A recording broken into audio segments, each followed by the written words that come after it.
భూ కుంభకోణంలో ఆరోపణలు ఎదుర్కొంటున్న తహసీల్దార్ శంకర్రావు ఆస్తులపై ఏసీబీ దాడులు చేసింది. ఏకకాలంలో 5 ప్రాంతాల్లోని శంకర్రావు ఆస్తులపై దాడులు చేశారు. ఆదాయానికి మించిన ఆస్తుల కేసులో సోదాలు కొనసాగుతున్నాయి. గాజువాక, కోటవురట్ల, బొబ్బిలి, విజయనగరం, శ్రీకాకుళంలోని బంధువులపై ఇళ్లలో తనిఖీలు చేపట్టారు ఏసీబీ అధికారులు. ఈ కేసులో శంకర్రావును అదుపులోకి తీసుకున్నారు ఏసీబీ అధికారులు.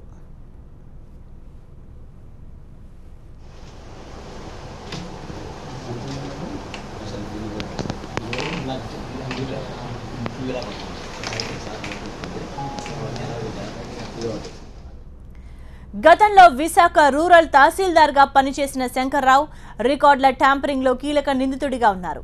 మధురవాడ, కొమ్మాదిలో సుమారు 40 రికార్డులను తారుమారు చేసినట్టు ఆరోపణలున్నాయి. శంకర్రావుపై 20 రోజుల క్రితం క్రిమినల్ కేసు నమోదు కాగా అప్పటి నుంచి పరారీలో ఉన్నాడు. ప్రస్తుతం శంకర్రావు శ్రీకాకుళం జిల్లాలో ప్రోటోకాల్ తహసీల్దార్గా విధులు నిర్వర్తిస్తున్నాడు.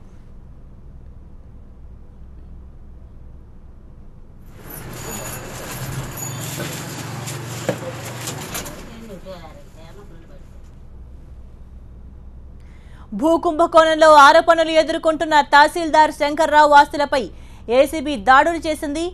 ఏకకాలంలో 5 ప్రాంతాల్లోని శంకర్రావు ఆస్తులపై దాడులు చేశారు. ఆదాయానికి మించిన ఆస్తుల కేసులో సోదాలు కొనసాగుతున్నాయి. గాజువాక, కోటవురట్ల, బొబ్బిలి, విజయనగరం, శ్రీకాకుళంలోని బంధువుల ఇళ్లపై తనిఖీలు చేపట్టారు ఏసీబీ అధికారులు. ఈ కేసులో శంకర్రావును అదుపులోకి తీసుకున్నారు ఏసీబీ అధికారులు.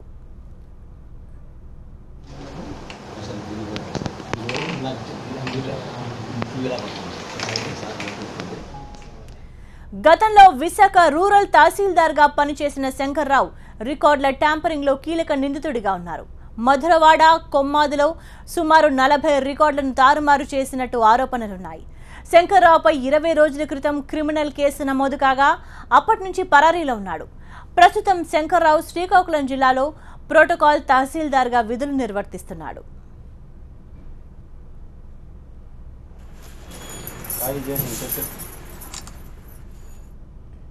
రాష్ట్ర వ్యాప్తంగా సంచలనం సృష్టించిన విశాఖ భూ కుంభకోణం సంబంధించి క్రిమినల్ కేసులు ఎదుర్కొంటున్న తహసీల్దార్ మజ్జి శంకర్రావు ఇళ్లలో ఏసీబీ సోదాలు కొనసాగుతున్నాయి. ప్రస్తుతం మనం విశాఖ గాజువాకలోని బీసీ రోడ్లో ఆయన ఇంట్లో ప్రస్తుతం మనం ఉన్నాం. ఈయన గత కొంతకాలంగా క్రిమినల్ కేసులో ఈయనపై నమోదైనప్పుడు గత కొంతకాలంగా అబ్స్కాండింగ్లో ఉన్నారు. అయితే ఏసీబీ ఈ వివరాలపై ప్రత్యేకంగా ఆరా తీసి మజ్జి శంకర్రావును అదుపులోకి తీసుకున్న తర్వాత విశాఖ జిల్లాలో 2 చోట్ల, అలాగే విజయనగరం జిల్లాలో 2 చోట్లతో పాటు శ్రీకాకుళంలో మరో చోట, టోటల్గా 5 చోట్ల ఏకకాలంలో సోదాలు కొనసాగుతున్నాయి. ప్రధానంగా ఋషికొండలోని సర్వే నెంబర్ 34, 35, 37, 38 సర్వే నెంబర్లో దాదాపు 18 ఎకరాల సంబంధించిన దాదాపుగా 100 కోట్ల భూమి రికార్డులు తారుమారు చేశారనే దానిపై ఈయనపై ఆరోపణలు ఉన్నాయి. ఇప్పటికే ఆ వ్యవహారంపై జిల్లా కలెక్టర్ ప్రవీణ్ కుమార్ ప్రత్యేకంగా విచారిస్తూనే ఉన్నారు. దీనిపై బాధ్యులను చేస్తూ మజ్జి శంకర్రావుతో పాటు మరో తహసీల్దార్ రామారావుపై కూడా క్రిమినల్ కేసులు నమోదు చేశారు. అయితే అప్పటి నుంచి కూడా మజ్జి శంకర్రావు అజ్ఞాతంలో ఉన్నారు. అయితే దీనిపై ప్రత్యేకంగా ఆరా తీసిన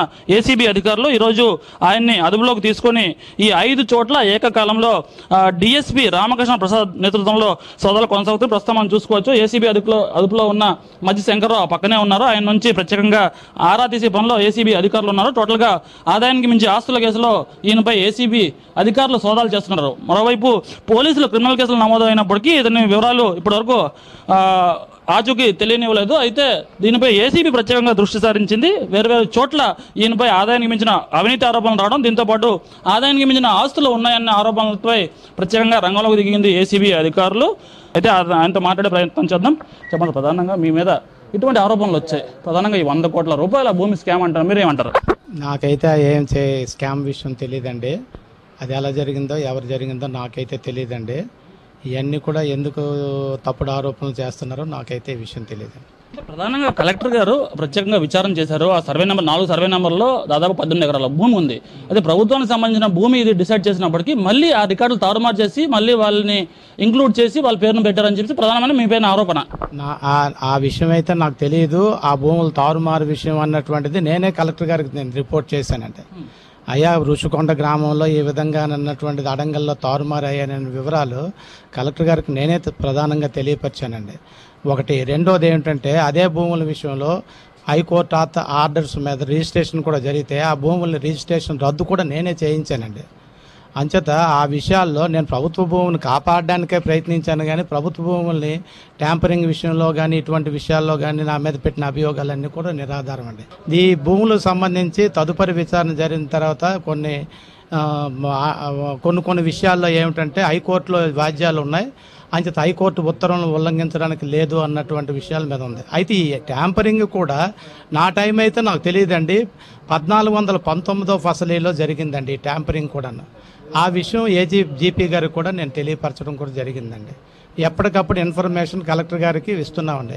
మరి దీని విషయంలో ఎందుకు ఈ కుట్ర జరిగిందో ఏం జరిగిందో నాకైతే తెలియదు. నేను టు బి ఫ్రాంక్గా నేను ఎంఆర్ఓగా జాయిన్ అయిన తర్వాత సుమారు 5-6 ఏరియాల్లో 700 కోట్ల రూపాయల ప్రాపర్టీస్ని సేవ్ చేస్తూ నేను రిపోర్ట్లు కలెక్టర్ గారికి పంపించానండి. ఓకే, ఇది మజ్జి శంకర్రావుపై ప్రస్తుతానికి భూ కుంభకోణం సంబంధించిన ఆరోపణలు వెలువడుతున్నాయి. అయితే ఇదే సంబంధించి క్రిమినల్ కేసు కూడా ఫైల్ అయింది. అయితే గత 15 రోజులుగా మజ్జి శంకర్రావు అజ్ఞాతంలో ఉన్నారు. అయితే ఇప్పటి వరకు పోలీసులు ఈయన ఖచ్చితంగా ఈయనకి ఇప్పటి వరకు సంప్రదించలేదు.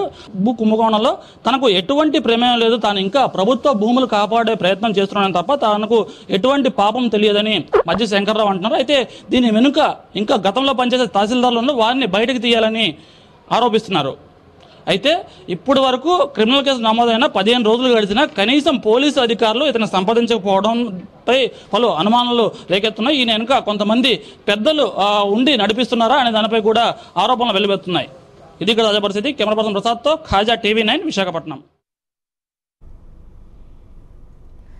విశాఖ భూ కుంభకోణంలో పాత్రధారుల పని పట్టేందుకు సిద్ధమైంది రెవెన్యూ యంత్రాంగం.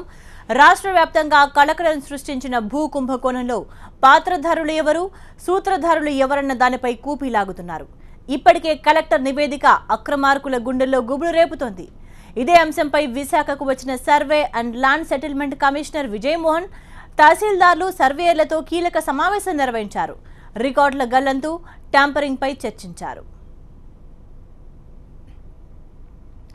అటు విశాఖ భూ కుంభకోణంపై డీటెయిల్డ్ రిపోర్టును సిద్ధం చేశారు కలెక్టర్ ప్రవీణ్ కుమార్. ఈ రిపోర్టును ఇప్పటికే సీఎం కార్యాలయానికి అందజేశారు కలెక్టర్. ల్యాండ్ రికార్డుల ట్యాంపరింగ్తో పాటు రికార్డుల గల్లంతుపై పూర్తి నివేదికను సిద్ధం చేశారు. అంతేకాదు రికార్డుల ట్యాంపరింగ్ వాస్తవాలను బయట పెడతామని చెప్పారు ప్రవీణ్ కుమార్. జరిగిన ట్యాంపరింగ్ ఇష్యూ అది మేము అన్ని వెరిఫై చేసిన తర్వాత అది కూడా టెంపరింగ్ అంటే ఎట్లా అయిందంటే కొన్ని గ్రామాలకి వెబ్సైట్లో లేదు, అది పెట్టడానికి ప్రయత్నం చేస్తున్నప్పుడు, కరెక్షన్ చేస్తున్నప్పుడు, ప్యూరిఫికేషన్ చేస్తున్నప్పుడు బయటికి వచ్చింది. సో అది కూడా కరెక్షన్ పూర్తి అయింది, దాదాపుగా ఆ ఫీల్డ్ ఇన్స్పెక్షన్ కూడా పూర్తి అయింది. అందులో ఎంత ఎక్స్టెంట్ టెంపర్ అయింది, రిజిస్ట్రేషన్ పరిస్థితి ఎలా ఉంది, ఫీల్డ్లో ఫిజికల్ పొజిషన్ ఎలా ఉంది, ఈ రెండో కూడా తయారైంది. ఇంటరిమ్ రిపోర్ట్ తయారైంది, ప్రెస్ మీట్ కూడా పెట్టి సర్వే నెంబర్ వైజ్ టెంపరింగ్లో సర్వే నెంబర్ వైజ్ ఏమేమి వచ్చిందో, ఫీల్డ్ పొజిషన్ ఎలా ఉందో, అలాగే రిజిస్ట్రేషన్ ఏదైనా జరిగిందా అది పొజిషన్ కూడా మేము తెలియజేస్తాము. సర్వే నెంబర్ వైజ్ కొంత చిన్న ఇన్ఫర్మేషన్ అవసరం ఉంది, అది కూడా తీసుకొని మేము ప్రజలకి తెలియజేస్తాము. మండల, జిల్లా స్థాయిలో ల్యాండ్ రికార్డులు గల్లంతైనా స్టేట్, సెంట్రల్ ఆర్కైవ్స్ లో భద్రంగా ఉంటాయన్నారు survey and land settlement commissioner Vijay Mohan. 6 నెలల్లో ఏపీ మొత్తం రెవెన్యూ రికార్డులను ప్రక్షాళన చేస్తామని స్పష్టం చేశారు. ఈ ఒక్క జిల్లా, ఈ ఒక్క వైజాగ్ మేము దృష్టిలో పెట్టుకోలేదు. రాష్ట్రంలో ప్రతి గ్రామం, ప్రతి పట్టణం, ప్రతి చోట కూడా ఇష్యూస్ ఉన్నాయి కాబట్టి ప్రతి రికార్డ్ని కూడా రెస్టోర్ చేసి భద్రపరచాల్సిన అవసరం డిపార్ట్మెంట్కి ఉంది. దాని మీద చాలా సీరియస్గా టేకప్ చేయడం జరిగింది. సో అది ఒక 6 monthsలో మీరు ఏ గ్రామానికి సంబంధించిన ఏ ఎఫ్ఎంబి సంబంధించినటువంటి మెజర్మెంట్స్ డేటా కానీ, అంటే ఎఫ్ఎంబి అంటాము, సబ్ డివిజన్ డేటా కానీ, అట్లాగే దానికి సంబంధించిన క్లాసిఫికేషన్ చాలా ఇంపార్టెంట్. అది ప్రభుత్వ భూమా, లేకపోతే ఒక టెంపుల్ ల్యాండా, లేదా పట్టా ల్యాండా, ఈ క్లాసిఫికేషన్ తెలియజెప్పే ఆర్ఎస్ఆర్ కానీ, ఫెయిర్ అడంగల్ కానీ అన్నింటినీ కూడా రెస్టోర్ చేసి మళ్ళీ భద్రపరచడం జరుగుతుంది. దీనికి అల్ట్రా మోడర్న్ రికార్డ్ రూమ్స్ కూడా మేము ఏర్పాటు చేయడం జరుగుతుంది. 6 monthsలో వీటికి అన్నీ కూడా రికార్డ్స్ అన్నీ కూడా హార్డ్ కాపీలో కూడా మేము ప్రింట్అవుట్లు తీసి ఒరిజినల్ స్టేజ్ ఏ విధంగా 1960sలో ఉండేదో అదే విధంగా మళ్ళీ రిస్టోర్ చేయడం కూడా జరుగుతుంది.